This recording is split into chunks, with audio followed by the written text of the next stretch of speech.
Bonjour à tous, cette semaine nous sommes au PEC pour parler du 12e printemps musical de la ville. À partir du 28 mars, 9 concerts différents seront proposés au public, 9 concerts de musique très variés. Pour en parler, nous retrouvons justement le maire adjoint chargé de la culture, Jean-Noël Amadei. Bonjour. Bonjour. Je l'ai dit, c'est une programmation très éclectique. Qu'est-ce qu'on pourra trouver justement? On trouve des tas de choses différentes, mais un petit peu comme ce qu'on fait depuis 12 ans, puisqu'on a décidé depuis le départ de faire une programmation très éclectique, comme vous venez de le dire, c'est exactement ça.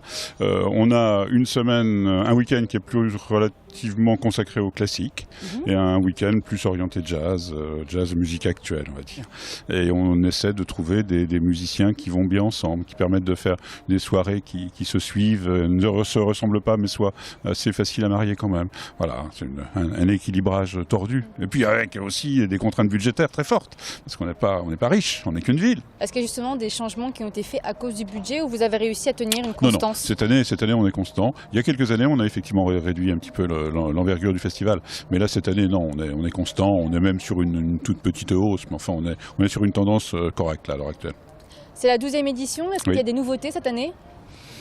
Il y a une soirée qui est très atypique, avec une première partie avec un batteur complètement fou, donc un type enfin c'est un batteur, si on peut dire, enfin disons c'est un percussionniste pour être, qui joue de tas d'instruments à percussion différents pendant 3/4 d'heure, 1 heure, enfin c'est une première partie qui est très forte, et c'est aussi beau à voir qu'à entendre, parce que les gens se disent on va entendre des tambours, c'est pas ça du tout, c'est très varié, c'est très fort, un vrai show, et le paradoxe c'est qu'on fait suivre ça en deuxième partie de quelque chose qui est très doux, puisque c'est du chant a cappella.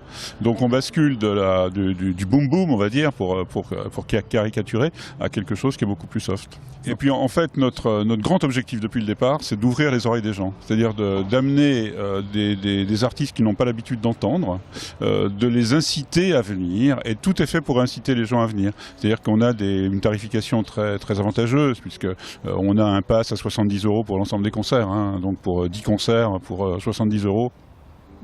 C'est difficile de trouver moins cher, et on a même un pass pour 3 concerts à 35 €, donc c'est pareil, c'est pas cher. Dernière question, c'est quand même la 12e année, beaucoup de personnes connaissent le festival, mais que dire à ceux qui ne l'ont jamais vu? Venez. Osez. Non, si vous voulez, l'éternel problème, vous savez, dans nos villes, c'est qu'on est à la fois trop près et trop loin de Paris. Malgré tout, ça vaut le coup. Ça vaut le coup, bien sûr. D'abord, si on continue de le faire, c'est que ça vaut le coup. Merci beaucoup pour cette présentation. Pour s'en rendre compte, on va aller voir directement les musiciens qui vont se produire pendant le festival. Profitez-en, il y en a quelques-uns qui sont très bien là. Nous sommes donc au cœur du conservatoire pour retrouver une musicienne, Anne-Claude Villard, bonjour. Bonjour. Vous êtes premier violon et chef de l'orchestre de chambre de Versailles. Pourquoi participer à ce festival? Parce que c'est la musique de chambre, que nous jouons essentiellement de la musique de chambre et que Jean-Noël Amadei m'a proposé ce concert, donc avec plaisir. J'habite dans les Yvelines et on a joué à Buc il n'y a pas très longtemps. Et j'ai beaucoup de concerts dans la région, on a joué dans une 50aine de villes dans les Yvelines, donc on est bien implanté. Et puis on a choisi ce programme parce qu'on l'aime, tout simplement. On aime Mozart, comme tout le monde, enfin j'espère. On aime Vivaldi, on essaye de faire aimer les musiques qu'on veut faire passer auprès du public. Et je dirige cet orchestre depuis maintenant 18 ans, où j'ai pris la suite du chef d'orchestre Bernard Val, qui a fondé l'orchestre en 1952, et qui est décédé sur la scène du théâtre Montansier le matin d'un concert à nos pieds. Pendant une répétition générale, le concert était le soir, il fallait évidemment assurer le concert, donc on l'a fait. Donc aujourd'hui, vous êtes avec eux encore et sur la scène du festival ici voilà. Au PEC. C'est particulier de jouer ici au PEC ou c'est comme un autre festival? On a joué dans beaucoup de festivals, au PEC c'est sympathique évidemment, puis on aime beaucoup la ville. Le répertoire a été choisi parce que c'est du grand classique ou c'est parce que les gens connaissent plus facilement Vivaldi et Mozart? C'est du grand, oui, un peu les deux, parce que les quintets de Mozart, c'est vraiment le sommet de la musique de chambre, au point de vue émotion, au point de vue tout ce qu'on peut y faire passer.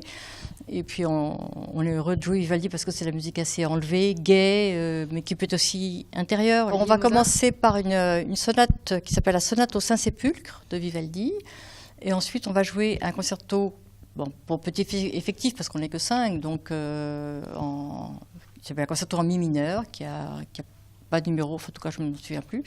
Et puis 2 quintettes à cordes de Mozart, donc du répertoire du quintet. Mozart a écrit 6 quintettes à cordes.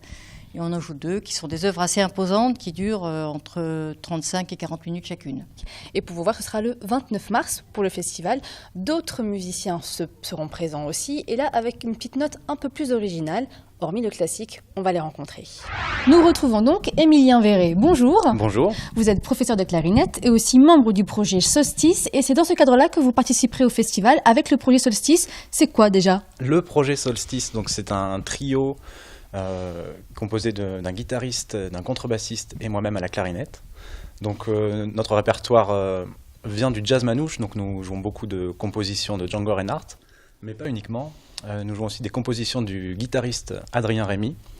Donc nous partons, on va dire, de la tradition du jazz manouche en allant un petit peu vers la modernité, également en utilisant la clarinette basse, qui est un instrument un peu plus moderne, tout en gardant le côté original du jazz manouche en acoustique. Mais vous revisitez un petit peu aussi avec d'autres sonorités, c'est ça ? Voilà, exactement. Il y a des choses qui tournent un petit peu plus vers le funk ou du jazz moderne, et puis des choses très dans le style manouche, vraiment. Qu'est-ce que vous dites justement les gens ? C'est pas un peu choquant de voir le manouche transformé avec tout ça ? C'est pas vraiment choquant dans le sens où le manouche est assez utilisé dans beaucoup d'autres styles aussi, beaucoup en chanson française par exemple, et on s'attache quand même à perpétuer une certaine tradition et en même temps à la faire évoluer, tout comme le faisait Django Reinhardt, puisque lui il a complètement inventé son style. Quel est votre objectif finalement en venant ici au Printemps musical du PEC ? Se faire plaisir ou aussi se montrer ? C'est quoi ? Avant tout, se faire plaisir, partager la musique. Après, moi je suis enseignant ici, j'enseigne la clarinette au conservatoire du PEC, donc c'est bien en tant qu'enseignant de montrer aussi une certaine pratique, voilà, de montrer qu'il y a un lien entre l'apprentissage et puis la pratique de la musique, se faire plaisir à tous. Moi je me considère comme musicien, je ne suis pas plus prof ou instrumentiste, je suis les deux. Eh bien écoutez, la transition est faite, on va justement voir ce que ça donne en pratique. Je vous prends le micro et je vous laisse faire. Merci.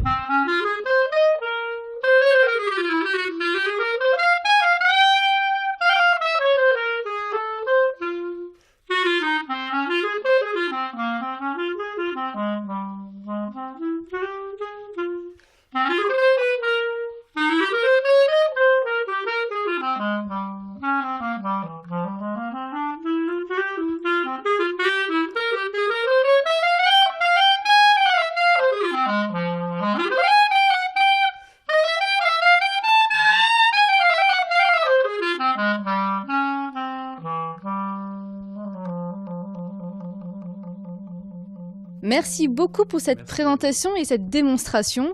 Vous avez donc vu un avant-goût de ce qui vous attend pour le concert. Et pour vous rendre compte un petit peu du festival, voici d'autres images des anciennes éditions.